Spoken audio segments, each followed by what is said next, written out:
está de volta. Como desenvolver o equilíbrio emocional, hein? Você pode ligar para 0 operadora 11 3337 5886 para participar. Verusca Gendov, que é psicóloga, está aqui no nosso estúdio. Tudo bem, Verusca? Prazer te receber aqui sempre. É sempre um prazer estar aqui. Doutora, vamos entender psicologicamente qual a relação do cérebro com o emocional? Olha, na verdade nós temos várias atuações no cérebro da gente, né? E o emocional é uma delas, mas que através dela pode atrapalhar todas as outras funções. Porque quando a gente não tem o nosso equilíbrio emocional, todas as outras funções acabam tendo uma descarga elétrica, por exemplo, aumenta o fluxo sanguíneo. Você sabia que, por exemplo, uma pessoa, quando ela está estressada, ela altera todo o seu organismo, podendo desenvolver doenças, baixa de imunidade. Então, no cérebro, traz com certeza, principalmente quando você tem muito tempo sob tensão, que é o que eu vejo quando, por exemplo, uma pessoa está trabalhando no ambiente de trabalho que ela não gosta, que tem um chefe que é chato, e ela fica sendo submetida a 8 horas por dia àquele tipo de função, inevitavelmente você vai desenvolver uma série de doenças. Então, a interferência ela é direta. Né? Então, se eu puder falar realmente sobre isso, é cuidado, porque isso pode trazer danos sérios para você. Doutora, no começo do programa hoje, a gente viu uma pesquisa, uma matéria de uma pesquisa que comprovou que quando a pessoa tem um excesso de raiva, até por 2 horas, ela aumenta o risco de infarto do miocárdio e de AVC. É isso mesmo, doutora? É isso mesmo. Se a gente pensar como funciona o cérebro, nós temos sinapses nervosas, onde, através das sinapses, você produz energia elétrica. Por isso que nós nos mantemos vivos, né? A eletricidade no nosso cérebro. Então, imagina você com raiva, o impulso que é criado dentro do seu cérebro aumenta demais. Fazendo com que musculaturas, inclusive coração, que é um músculo, tenham uma intenção muito forte de pressão por conta da eletricidade. Então, os nossos vasos são sobrecarregados com isso, a pressão arterial aumenta por conta dessa pressão, o coração é um músculo, ele está sendo colocado como se tivesse sido levado a choque. Né? Tanto que quando uma pessoa infarta, o que eles fazem muitas vezes para fazer com que ela retorne? Choque elétrico. Né? Então, quando essa pessoa é por 2 horas submetida a um aumento de eletricidade, ela também é submetida a um aumento muito forte de eletricidade através desse coração. Então, quando a gente vê nos filmes que uma pessoa recebe uma notícia terrível e tem um infarto, isso pode acontecer de verdade. Pode acontecer, tanto com uma emoção, né, um choro, uma tristeza, quanto a raiva. Né? Então, alterações emocionais trazem sim alterações musculares, circulatórias, hormonais, né? E por aí vai. Doutora, é muito pessoal. Eu vou explicar o que eu estou perguntando. Sim. Quando eu vou ter um programa especial e tem muita pressão, eu lido melhor com isso. Eu acho que fica melhor, que o programa sai melhor. Eu gosto do ao vivo sob pressão. Não na minha vida pessoal, no trabalho. Eu gosto bastante dessa pressão. Só que eu conheço pessoas, às vezes até de outras equipes, que quando passam por essa pressão, tem mais dificuldade. Parece que não sai do mesmo jeito. Então, as mesmas situações podem ser transformadas ou resolvidas por pessoas de maneiras muito diferentes? Quando você é uma pessoa proativa, como o seu perfil, uma pessoa proativa, que consegue fazer várias coisas ao mesmo tempo, quando você é submetida sob pressão, é como se seu cérebro abrisse comportas de oxigenação a mais que te dão mais mobilidade para a ação, te dá uma adrenalina a mais. Se a pessoa não é proativa, se torna uma pressão. É como se abrisse uma comporta de pressão a mais para ela, ela não consegue lidar com isso. Então, vou usar o seu perfil, uma pessoa dinâmica, ativa, apresenta, faz uma série de coisas. Então, a pressão te dá adrenalina suficiente para você lidar com essa agilidade. Agora, pensa uma pessoa que já tem um perfil diferente do seu, é uma pessoa, de repente, mais quieta, está sendo sufocada, ela interioriza aquela pressão, então ela faz com que todos os órgãos internos sofram a pressão interna. É como se todo aquele fator emocional externo fizesse ela se comprimir internamente. Ela não utiliza essa comporta para conseguir extravasar isso. Sabe o que eu fico imaginando, doutora? A dificuldade de um líder. Porque ele, então, quer dizer, tem pessoas que vão lidar muito bem se ele puser uma pressão. Tem outras que não vão funcionar. O líder tem que saber o perfil de cada um. Existe o perfil de liderança, que infelizmente já que a gente vê muito isso nas empresas e grande parte das pessoas hoje que sofrem nas empresas ou no mercado de trabalho com chefes chatos, geralmente foram chefes que foram escolhidos para essa função sem ter perfil de liderança. Né? Podem ter um bom perfil para a função, para o trabalho, né? Mas não para a liderança. Né? A gente tem que entender que existe um perfil para líder. E o líder, ele tem que saber lidar com gente, tem que ter tino pessoal, né? Tino com aquelas pessoas que estão ali. Ela tem que saber entender os talentos de cada uma e dar na dosagem certa para aquela pessoa desenvolver. O problema é que é colocado hoje, infelizmente, por amizade, por indicação, muitos chefes que não têm o perfil de liderança. Porque existe o perfil de líder e o perfil de subordinado. Tem pessoas que não têm perfil nunca para liderança.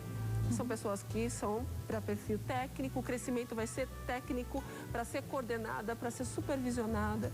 E, infelizmente, por conta, às vezes, de amizades, de indicação, se coloca a pessoa sem preparo nenhum num patamar e acaba causando um efeito em cadeia, onde a gente acaba recebendo no consultório as pessoas com depressão. Eu vejo isso, às vezes, com algumas empresas, né? Conforme você vai atendendo, opa, uma, duas, três pessoas com depressão da mesma empresa, aí você vai pesquisar, a chefia é a mesma. Aí você, na hora, você já percebe que, por falta de preparo daquele líder, ele tem submetido uma pressão por não ter conhecimento, não ter perfil, não ter experiência, e fez com que aquele funcionário adoecesse, infelizmente. Agora, eu queria falar um pouco sobre as mulheres e sobre esse desequilíbrio emocional que eu percebo que acontece muitas vezes. Eu não sou mãe ainda, mas tenho muitas amigas e conheço muitas mulheres que são mães e estão no mercado de trabalho. E todas elas comentam, quando o filho está doente, é quase impossível se concentrar no trabalho. Isso é um tipo de desequilíbrio emocional? Não, na verdade nós temos focos, nós temos prioridades. E o trabalho, por mais que seja importante, ele é necessário, né? A gente precisa do trabalho, mas no ramo de prioridades, é lógico que o filho acaba sendo uma prioridade número 1 e a sua atenção vai ser concentrada para isso. Eu diria que é desequilíbrio se você não conseguir fazer nada, não conseguir pelo menos conversar com o chefe, quiser tentar levar tudo ao mesmo tempo, sabendo que a cabeça não está preparada ou não está bem para isso. O desequilíbrio é você dar crises de choro, se desesperar, bater telefone, jogar objetos no chão. Isso é o desequilíbrio, que pode acontecer também. Mas você tem uma prioridade, a prioridade é seu filho. Inclusive, a lei, ela te permite acompanhar seu filho no hospital e o médico tem que atestar isso.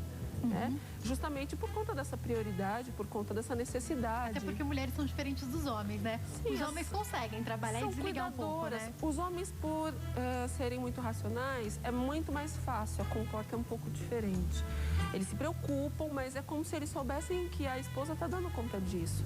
Já a mulher é emocional.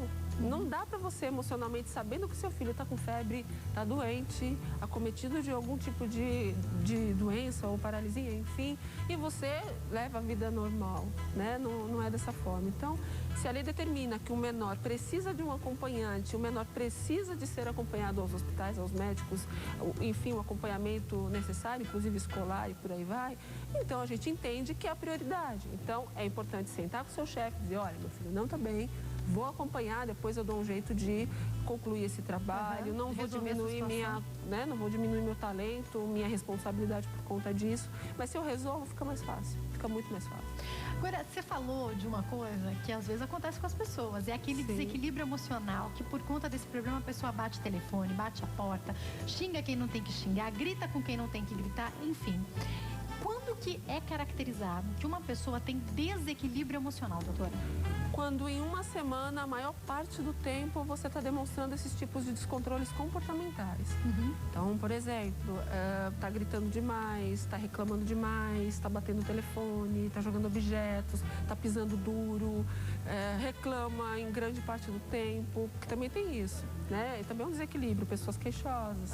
Eu vejo muito pessoas que às vezes passam grande parte do tempo se queixando. Isso também é uma forma de desequilíbrio. Uma coisa é você reclamar e buscar soluções, né? Porque está querendo resolver uma situação. Outra coisa é só reclamar.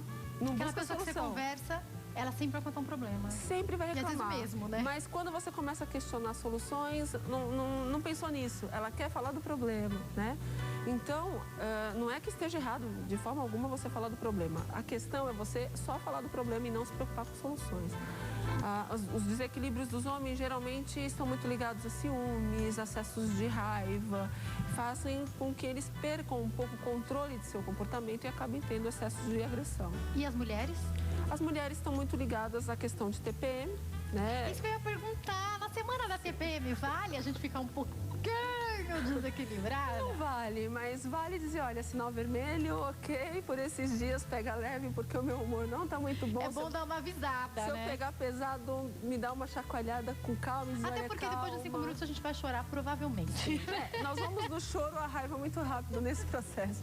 As gestantes também passam acessos de raiva muito grande por conta das alterações hormonais, menopausa, climatério, né? Então também acontece a ponto de chorar com desenho animado ou de ficar com raiva porque o farol não abriu, né? Mas a gente também tem que saber entender que é um desequilíbrio emocional por conta de uma alteração hormonal. Né? É isso que faz a diferença. Isso que faz a diferença. A gente tem vários motivos. Podem ser hormonais, que podem desequilibrar emocionalmente, pode ser uma doença. Câncer, por exemplo, muitos pacientes com câncer têm uma alteração de humor gigante. Ficam irritadiços, nervosos, por conta de uma condição orgânica, né? Efeitos medicamentosos, muitos medicamentos como efeito colateral pode criar esse tipo de reação. E N fatores, né? Problemas que as pessoas não saibam podem ser encontrados, porque, por exemplo, a pessoa vai te procurar com desequilíbrio, você percebe isso. Aí a psicóloga vai ter que descobrir de onde vem esse desequilíbrio. Talvez seja um problema hormonal. Exatamente, ela vai encaminhar para um endócrino, ou ela vai encaminhar para um médico, enfim. Agora, e quando esse problema é psiquiátrico, quais são os mais comuns, doutora? Olha, os mais comuns, depressão, né, que criam uma série de negatividade, pessoas muito negativas, só reclamam, se queixam, geralmente estão ligados à depressão. Desequilíbrios por pânico, síndrome do pânico, desequilíbrios a ponto de ter suor frio, taquicardia, tremores, desequilíbrio orgânico por conta de um fator traumático, né, de qualquer natureza que causou a síndrome do pânico. Outras questões muito comuns são, por exemplo, alergias medicamentosas causarem uma espécie de alucinação medicamentosa e ter um desequilíbrio por conta disso. A pessoa nem poderia imaginar uma coisa dessa, né? Infelizmente, por exemplo, uma pessoa alérgica que toma determinados antialérgicos que tem como efeito colateral esse efeito meio alucinógeno, meio, né, tira a pessoa um pouco de sintonia, pode ter um desequilíbrio por conta disso. Né? E por aí vai. Tem N fatores, né? A gente precisa prestar atenção. É claro que um bom profissional precisa ser um bom diagnosticador da situação. Ele tem que diagnosticar, ele tem que entender o porquê que está acontecendo aquilo. Se existe uma alteração de comportamento, tem um motivo. Agora, isso pode demorar algumas semanas, né, doutora? Não dá para descobrir de uma hora para outra uma pessoa que a senhora nunca viu na vida? É claro que assim, não dá para saber muitas vezes, no primeiro momento, todos os casos, mas boa parte dos casos, sim. Já dá? Já dá numa primeira sessão. Se o profissional for um bom profissional... Até porque tem muita experiência também, né? Se um bom profissional, ele for treinado, ele consegue numa primeira sessão. Às vezes a pessoa não precisa abrir a boca muito, Jaque. Por exemplo, você escuta aquela queixa uma vez, 2, 3, 5, 20, 100. Depois de um certo tempo de profissão, é natural que a pessoa senta, pela posição que ela sente, te olha e começa a falar, você já sabe mais ou menos onde investigar. É só investigar nos pontos certos que você vai ter as respostas que precisa. Esses desequilíbrios emocionais podem ter ligação com a infância, com como foram tratadas, se acharam rejeitadas, com a autoestima, isso tudo pode acontecer? Você falou da autoestima e da rejeição. São duas características muito fortes, são dois sentimentos muito pesados para quem passou situação traumática de qualquer natureza. Infelizmente, o trauma, ele reporta você ao momento. Então, por exemplo, uma criança que foi mordida de um cachorro na infância, passou o tempo, ela cresceu, virou um adulto, de repente aconteceu de chegar num determinado momento lá e dar de cara com, sei lá, um pincher ou um Yorkshire ou algum cachorro. Poodle que seja. Poodle, enfim, qualquer cachorro de pequeno porte que não traria nenhum tipo de ameaça.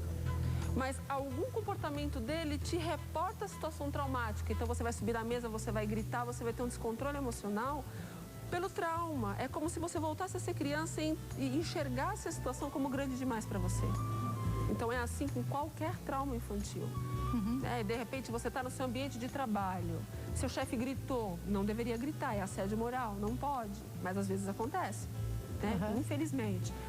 Aí, naquele momento do grito, ela lembra de uma situação traumática de infância onde houve um grito que desestabilizou de alguma forma uma família, houve uma agressão, então ela vai se reportar àquela situação sintomática. Isso é muito doloroso, né? Sim, infelizmente. Dá para tratar o trauma? Sim, todo tipo de trauma é tratado, né? Já que quando você se dispõe a isso, coloca como foco e diz, não, eu quero poder estar bem, eu quero exercer minha função de forma adequada. Então tudo é tratado. Doutora, pra gente caminhar pro final do nosso bate-papo, é possível uma pessoa que é desequilibrada emocionalmente se livrar disso? Às vezes a terapia é simplesmente o suficiente, porque a gente ainda tem um pouco de receio de usar medicamento, né? Sim.